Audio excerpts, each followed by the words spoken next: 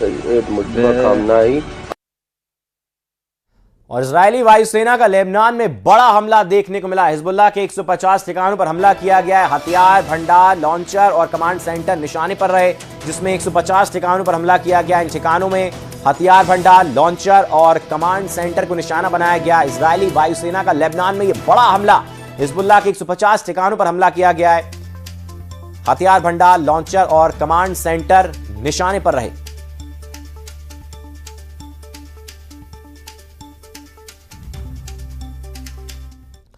और ईरान के सर्वोच्च नेता मुस्तफा खामनेई पिछले कई मौके पर राष्ट्रपति ट्रंप ने मुस्तफा से मिलने की इच्छा जताई है, लेकिन इसी दौरान मिडिल ईस्ट में सीजफायर टूट गया है।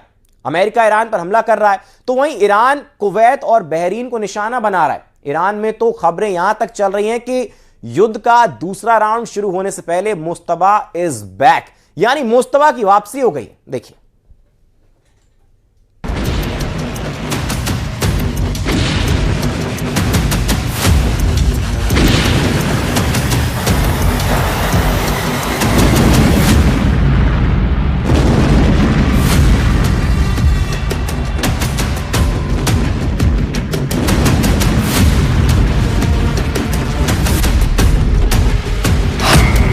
कुवैत बहरीन पर ईरानी हमले, ईरानी अड्डों पर अमेरिकी स्ट्राइक। ईरान अमेरिका के तनाव और युद्ध को 100 दिन होने से पहले ही ईरान युद्ध का राउंड 2 शुरू हो चुका है। ईरान ने कुवैत और बहरीन में अमेरिकी ठिकानों पर जबरदस्त बैलिस्टिक मिसाइलों और ड्रोन से हमले कर दिए हैं। दावा किया जा रहा है कि राष्ट्रपति ट्रंप इजराइल के पीएम नेतन्याहू को ईरान के पूरी मिसाइल ताकत और सैन्य प्लानिंग और ईरान की लीडरशिप में मचे मनमुटाव की सटीक जानकारी भी मिल चुकी है, जिसके बाद से अमेरिका ने हॉर्मुज में ईरान के सबसे बड़े केशम द्वीप पर जबरदस्त हवाई हमले किए हैं। दावा किया जा रहा है कि अमेरिका के इस हमले में ईरान के रडार और एयर डिफेंस सिस्टम को जबरदस्त नुकसान पहुंचा है। उधर ईरान ने दावा किया कि उसके मिसाइल और ड्रोन हमले में कुवैत और बहरीन में अमेरिकी अड्डों को गंभीर नुकसान हुआ है। इधर एक इंटरव्यू में ट्रंप ने दावा कर दिया कि ईरान पूरी तरह से घिर चुका है और अब उसके पास मुश्किल से 21 से 22% मिसाइलें ही बची है। ट्रंप का यहां तक दावा है कि हम ईरान को 2 से 3 हफ्तों में तबाह कर सकते हैं और शायद यही वजह है कि अमेरिका ने 60 दिन के सीज फायर और वार्ता के दौरान ही ईरान के सैन्य अड्डों पर जबरदस्त बमबारी शुरू कर दी है।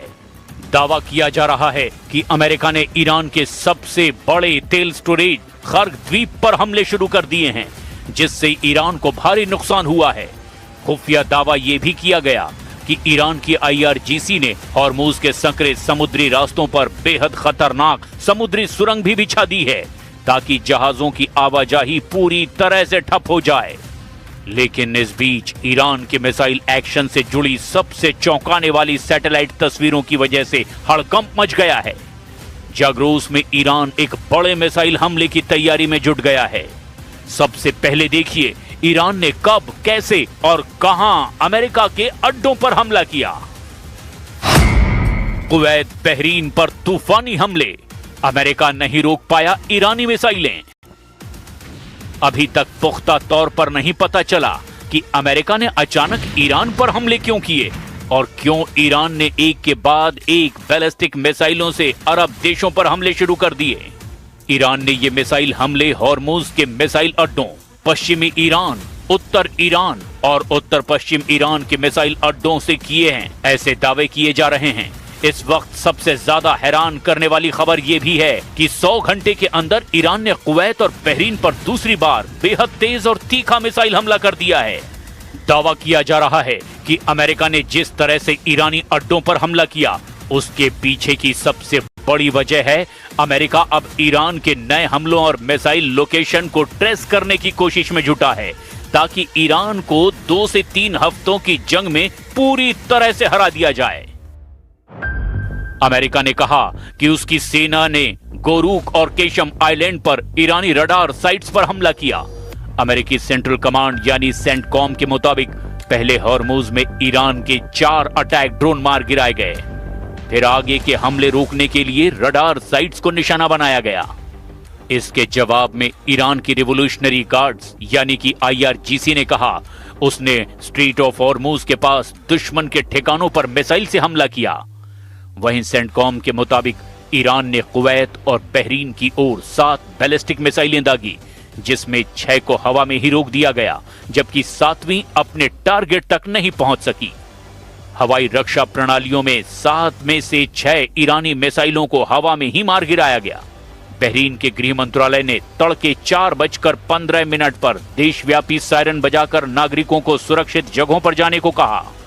अमेरिकी वायुसेना ने स्ट्रेटेजिक जलमार्ग स्ट्रीट ऑफ हॉर्मुज के पास ईरानी तटीय निगरानी रडार ठिकानों पर बमबारी की है। इस बीच अमेरिकी राष्ट्रपति डोनाल्ड ट्रंप ने कहा अमेरिकी हमलों के बाद ईरान की मिसाइल क्षमता काफी कमजोर हो गई है और उसके पास सिर्फ 21 से 22% मिसाइलें ही बची है। हालांकि न्यूयॉर्क टाइम्स की रिपोर्ट के मुताबिक अमेरिकी खुफिया एजेंसियां मान रही है कि ईरान ने अपनी 33 में से 30 मिसाइल साइट्स फिर से चालू कर ली है और उसके पास अब भी करीब 70% मिसाइल भंडार मौजूद है। बहरीन ने कहा कि सभी मिसाइलों को सफलतापूर्वक इंटरसेप्ट कर लिया गया और इसके लिए उसने अपनी और कुवैत की सेनाओं की सतर्कता की तारीफ की। बहरीन ने ईरान से तुरंत हमले रोकने, हॉर्मुज को पूरी तरह से खोलने और समुद्री बारूदी सुरंगों की जानकारी देने और फंसे हुए 20,000 से ज्यादा नाविकों को सुरक्षित निकालने की मांग की है। ईरान के इस्लामिक रिवोल्यूशनरी गार्ड कॉर्प्स यानी IRGC ने दावा किया कि उसने हॉर्मुज स्ट्रेट से निकलने की कोशिश कर रहे 4 तेल टैंकरों में से एक को रोक दिया है। IRGC के मुताबिक चेतावनी मिलने के बाद बाकी 3 टैंकर भी पीछे हट गए हैं। 159 ships in 4 days. Even Ken is impressed by that. 4 days, 159 ships at the bottom of the sea. Not that we like that, but that's the way it is. And the blockade is unbelievable. There's never been a blockade like that. The Navy is, we have the greatest military anywhere in the world. There's never been a military like it. अमेरिकी central command यानी CENTCOM और रक्षा सूत्रों से मिली ताजा जानकारी के मुताबिक Hormuz और खर्ग द्वीप के आसपास अमेरिकी वायुसेना और नौसेना ने ईरान के सैन्य ठिकानों और नाकेबंदी तोड़ने वाले जहाजों को निशाना बनाया है। हालिया घंटों में हुए हमलों के कुछ सटीक लोकेशन के बारे में बताया गया। गोशुक और केशम द्वीप पर हमलों में ईरान को भारी झटका लगा है। अमेरिकी सेंट्रल कमांड यानी कि सेंटकॉम के आधिकारिक बयान के मुताबिक ईरान के द्वारा हॉर्मुज की तरफ बढ़ रहे कमर्शियल जहाजों पर दागे गए 4 आत्मघाती ड्रोन्स को अमेरिका की सेना ने हवा में ही मार गिराया। इसके तुरंत बाद जवाबी कार्रवाई करते हुए अमेरिकी जेट्स ने ईरान के तटीय इलाकों गोशुक और केशम द्वीप पर स्थित कोस्टल सर्विलांस, रडार साइट्स और ड्रोन ग्राउंड कंट्रोल स्टेशन पर भारी बमबारी करके उन्हें पूरी तरह से तबाह कर दिया है। अंतर्राष्ट्रीय इंटेलिजेंस रिपोर्ट्स और ग्राउंड सोर्सेस के मुताबिक खार्ग द्वीप पर मौजूद ईरान के रेवोल्यूशनरी गार्ड्स यानी कि IRGC के एयर डिफेंस और मिसाइल लॉन्च पैड को निशाना बनाकर अमेरिकी वायुसेना ने तीखे हमले किए, जिसके बाद वहां तेज धमाके और सक्रिय एयर डिफेंस गन की आवाजें सुनाई दी। हालांकि ईरान की सरकारी न्यूज एजेंसी मेहर ने इस रणनीतिक द्वीप पर नुकसान की बात से साफ इनकार कर दिया। अमेरिकी समुद्री नाकेबंदी के तहत खार्ग द्वीप के तेल टर्मिनल की तरफ बढ़ रहे बोत्सवाना के झंडे वाले एक commercial oil tanker MT Lexi को अमेरिकी सैन्य विमान ने निशाना बनाया। 24 घंटे तक दी गई चेतावनी को नजरअंदाज करने के बाद अमेरिकी एयरक्राफ्ट ने इस जहाज के इंजन रूम पर सीधे हेलफायर मिसाइल दागकर इसे खार्ग द्वीप पहुंचने से पहले ही समंदर के बीच में बर्बाद कर दिया। अमेरिकी रक्षा मंत्रालय का कहना है कि ये सभी कार्रवाइयां खाड़ी क्षेत्र में अंतर्राष्ट्रीय शिपिंग लेन की सुरक्षा सुनिश्चित करने और ईरान के द्वारा किए जा रहे मिसाइल और ड्रोन खतरों को बेअसर करने के लिए आत्मरक्षा में की गई है।